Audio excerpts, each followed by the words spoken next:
Hello dear students, आज हम dual ramp type digital voltmeter discuss करेंगे। Subject code IE201।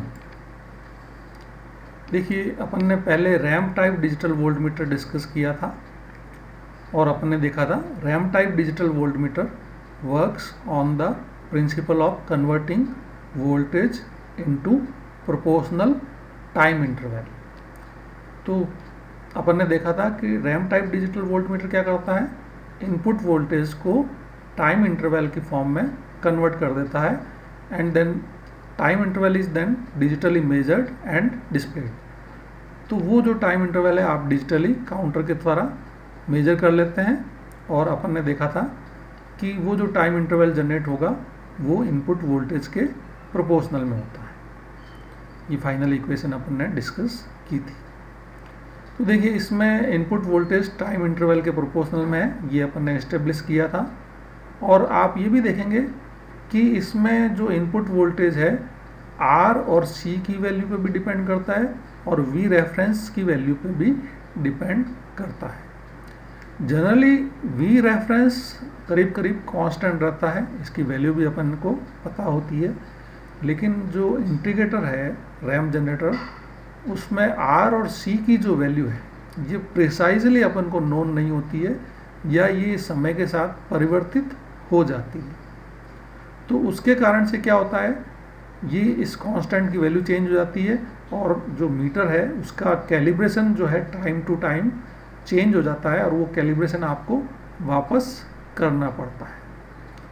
तो इसके सॉल्यूशन के लिए एक modified ramp type digital voltmeter use किया जाता है, जिसको बोलते हैं dual ramp type digital voltmeter. तो देखें, dual ramp type digital voltmeter basically ramp type digital voltmeter ही है, लेकिन इसमें दो रैम्प जनरेट होते हैं और ये किस तरह से कार्य करता है देखें। तो देखिए, इसमें एक ये रैम्प जनरेटर है जो कि बेसिकली इंटीग्रेटर है।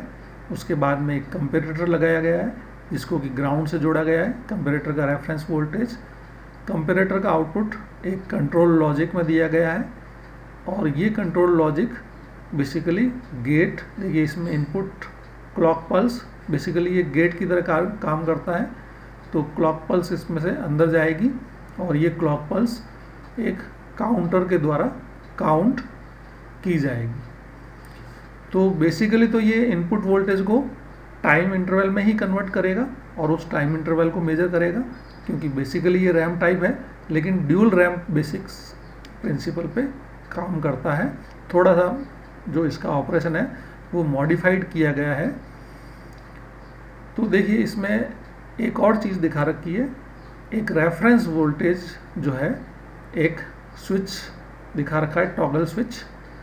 तो सबसे पहले क्या करते हैं कि ये स्विच जो है इनपुट वोल्टेज जो कि मेजर किया जाना है उस पर अप्लाई करते हैं, जिससे कि इनपुट वोल्टेज है इंटीग्रेटर या रैम्प जनरेटर को दिया जाता है। तो इनपुट वोल्टेज अप्लाई होने से इंटीग्रेटर क्या करेगा, एक रैम्प सिग्नल जनरेट करेगा। ये देखिए, रैम्प सिग्नल जनरेट करेगा और ये रैम्प जिसका कि स्लोप जो है इनपुट वोल्टेज पे डिपेंड करेगा, क्योंकि रैम्प जनरेटर में इनपुट पे आप इनपुट वोल्टेज दे रहे हैं तो इसका जो स्लोप है इनपुट वोल्टेज पे डिपेंड करेगा। अगर इनपुट वोल्टेज ज़्यादा है तो स्लोप ज़्यादा हो जाएगा। अब ये रैम्प जो है एक फिक्स्ड टाइम इंटरवल के लिए जनरेट किया जाता है। देखिए, ये जो टाइम इंटरवल है ये फिक्स टाइम इंटरवल के लिए ये रैम्प जनरेट किया जाता है। जब ये फिक्स टाइम इंटरवल ख़त्म हो जाता है तो क्या करते हैं, ये स्विच जो है इसको इस सेकेंड पोजीशन पे एक रेफरेंस वोल्टेज जिसमें अप्लाई किया गया है और ये रेफरेंस वोल्टेज भी रिवर्स पोलरिटी का होता है। जो इनपुट वोल्टेज है उसके रिवर्स पोलरिटी का होता है, जिससे क्या होगा कि एक दूसरा रैम्प जनरेट होगा और ये रिवर्स स्लोप का रैम्प होगा। दूसरा रैम्प जनरेट करेगा जो कि इनपुट वोल्टेज से रिवर्स डायरेक्शन में रैम्प जनरेट करेगा और ये रैम्प जब जीरो वोल्टेज को क्रॉस कर जाएगा तो ये स्टॉप हो जाएगा। काउंटर में जो काउंट किया जा रहा है वो स्टॉप हो जाएगा, और ये जो टाइम इंटरवल है, इतने टाइम इंटरवल के लिए जो है ये गेट खुला रहेगा। ये जो सेकेंड टाइम इंटरवल है इसको T2 मान सकते हैं, इसको आप T1 मान सकते हैं। तो T2 टाइम इंटरवल के लिए ये गेट खुला रहेगा, और T2 टाइम इंटरवल के लिए जो है क्लॉक पल्सेस जो है काउंट की जाएगी।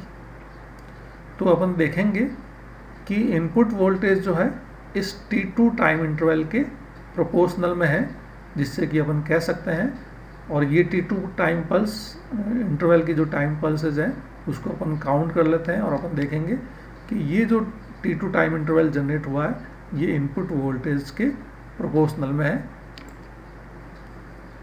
अब देखिए इस डायग्राम में दिखाया गया है कि डिफरेंट इनपुट वोल्टेज के लिए रैंप जो है दिखाए गए हैं। ये देखिए, जब इनपुट वोल्टेज V1 था तो रैंप ये जनरेट हुआ, जब इनपुट वोल्टेज बढ़ा दिया गया V2 था तो स्लोप बढ़ गया, जब इनपुट वोल्टेज V3 और ज़्यादा बढ़ाया गया तो स्लोप और बढ़ गया। लेकिन देखिए ये जो रैंप जनरेट किया गया था ये फिक्स टाइम इंटरवल T1 के लिए, इसको आप फिक्स टाइम इंटरवल मान सकते हैं, फिक्स टाइम इंटरवल के लिए जनरेट किया गया है।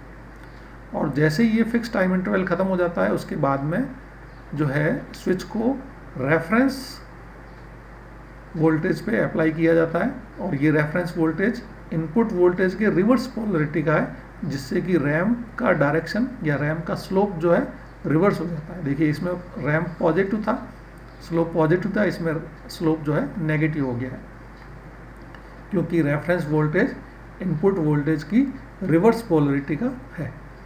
तो देखिए यहाँ पे जब V1 वोल्टेज अप्लाई किया गया था और उसके बाद में जब रेफरेंस वोल्टेज अप्लाई किया गया तो ये इतने टाइम में, मान लीजिए V1 जब V1 इनपुट लगाया तो T1 टाइम इंटरवल में ये जो रेफरेंस वोल्टेज का रैंप है ये 0 पे पहुंच गया।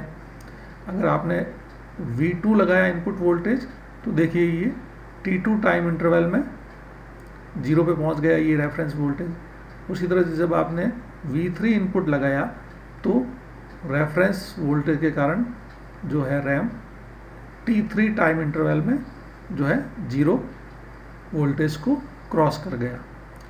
तो जो आउटपुट पल्स काउंट की जाएगी वो इस सेकंड पार्ट के लिए, ये जो सेकंड पार्ट है जिसमें जिस ड्यूरेशन के लिए रेफरेंस वोल्टेज अप्लाई किया गया उतने टाइम ड्यूरेशन के लिए पल्स काउंट की जाएगी।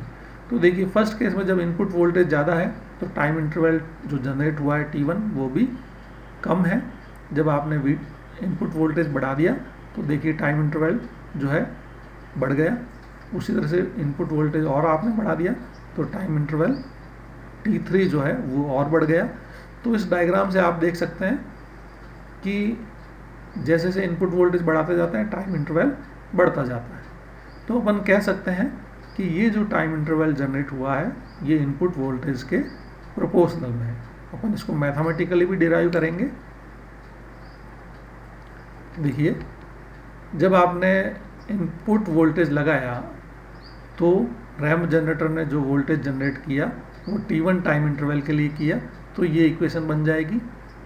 फिर जब आप रेफरेंस वोल्टेज लगा देंगे और जब रेफरेंस वोल्टेज 0 वोल्टेज पे क्रॉस करेगा तो T2 टाइम इंटरवल जनरेट होगा और आउटपुट वोल्टेज 0 को क्रॉस कर जाएगा। तो जब रेफरेंस वोल्टेज लगाया गया तब ये इक्वेशन बनेगी।